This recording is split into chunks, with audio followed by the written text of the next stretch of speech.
नमस्कार, मैं हूं आपके साथ अपूर्वा सिंह और आप देख रहे हैं इंडिया न्यूज का डिजिटल प्लेटफॉर्म। भारत के खिलाफ पाकिस्तान का साथ देने वाले तुर्की के खिलाफ सरकार अब एक्शन में है। सरकार ने एयरपोर्ट पर ग्राउंड हैंडलिंग सर्विस देने वाली तुर्की की कंपनी सेलेबी एयरपोर्ट सर्विसेज के सिक्योरिटी क्लियरेंस लाइसेंस को खत्म कर दिया है। इससे Celebi airport services India private limited को बड़ा झटका लगा है। कंपनी अब भारत में 9 एयरपोर्ट पर अपना परिचालन नहीं कर सकेगी, यानी कंपनी को अब भारत के साथ होने वाले कारोबारी फायदे से हाथ धोना पड़ेगा। सरकार के इस कदम के बाद Celebi airport services India private limited यानी सेलेबी एविएशन को भारत में अपनी मौजूदगी को खत्म करना होगा। जाहिर है कंपनी को नुकसान होना तय है। आपको बता दें कि पाकिस्तान के साथ हाल में हुए तनाव में तुर्की खुलकर पाकिस्तान के समर्थन में आया और भारत का विरोध किया।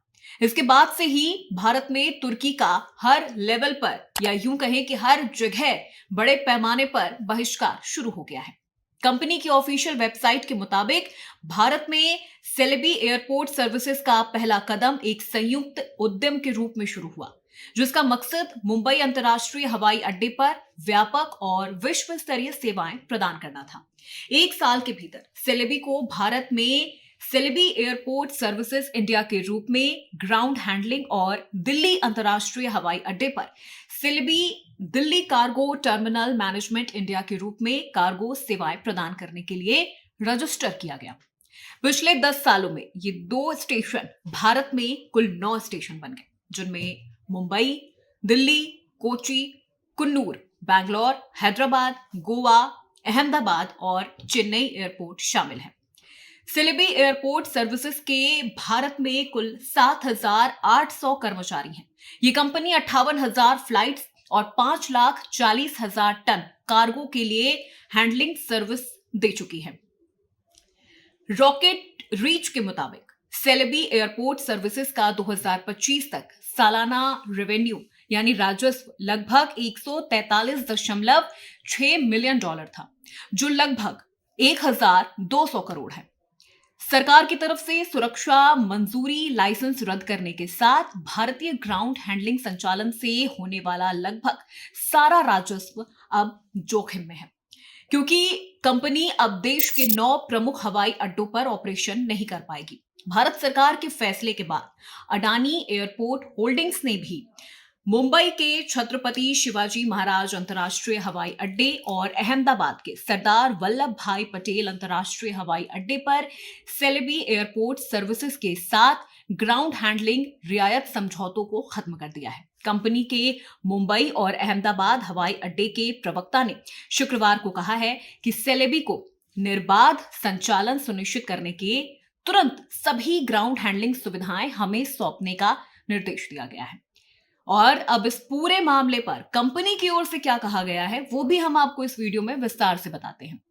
कंपनी ने कहा है कि हम अपने द्वारा चुनी गई नई ग्राउंड हैंडलिंग एजेंसियों के माध्यम से बिना किसी व्यवधान के यानी बिना किसी परेशानी के सभी एयरलाइनों को निर्बाध सेवा प्रदान करना जारी रखेंगे। दोनों एयरपोर्ट पर ग्राउंड हैंडलिंग संचालन अप्रभावित रहेगा। हम सेवा और राष्ट्रीय हित के उच्चतम मानकों को बनाए रखने के लिए पूरी तरह से प्रतिबद्ध है। यानी एक बात तो तय है, भारत के खिलाफ पाकिस्तान का साथ देने के लिए तुर्की के खिलाफ अब सरकार एक्शन में है। हालांकि सरकार की ओर से आधिकारिक तौर पर यह नहीं कहा गया है कि तुर्की की चीजों का बहिष्कार करें, लेकिन बात अगर भारतीयों की कर ली जाए तो भारतीयों ने बहुत सारी ऐसी चीजें हैं जिनका बहिष्कार करना शुरू कर दिया है। राजस्थान के जो मार्बल व्यापारी हैं उन्होंने अपना मार्बल भेजना बंद कर दिया है। जो सेब के व्यापारी हैं उन्होंने अपना सेब तुर्की में भेजना बंद कर दिया है।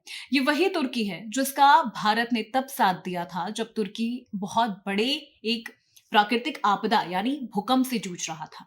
सबसे पहले खड़ा होने वाला देश भारत था, लेकिन आज भारत का साथ देने के बजाय तुर्की पाकिस्तान का साथ दे रहा है। खैर, भारत खुद इतना सक्षम है, खुद इतना मजबूत है कि वो अपनी कूटनीतिक, अपनी प्लानिंग, अपनी स्ट्रेटजी, अपनी सैन्य बल के दम पे पाकिस्तान के साथ आंख में आंख डाल के पाकिस्तान को ललकार सकता है। उसे किसी तुर्की की जरूरत नहीं है। लेकिन जिस तरह से तुर्की ने पाकिस्तान का साथ दिया है, बहिष्कार होना लाजमी है। भारत में बड़े स्तर पे तुर्की का बहिष्कार हो रहा है। तुर्की जाने वाले जो टूरिस्ट हैं उनकी संख्या अब सिंगल डिजिट में हो गई है। इसका भी लॉस तुर्की को हो रहा है। साथ ही साथ अगर बात अजरबैजान की कर ले तो वहां पर भी जाने वाले टूरिस्टों की जो संख्या है वो भी सिंगल डिजिट में आ गई है, तो इसका लॉस अजरबैजान को भी हो रहा है। ये भी वो कंट्री है जो पाकिस्तान का साथ दे रही है। अब इस पूरे खबर पे और तुर्की की ओर से उठाए गए कदम पे आपकी क्या राय है, हमें कमेंट करके जरूर बताइएगा। ऐसे ही तमाम एक्सप्लेनर के लिए आप बने रहिए इंडिया न्यूज के डिजिटल प्लेटफॉर्म के साथ।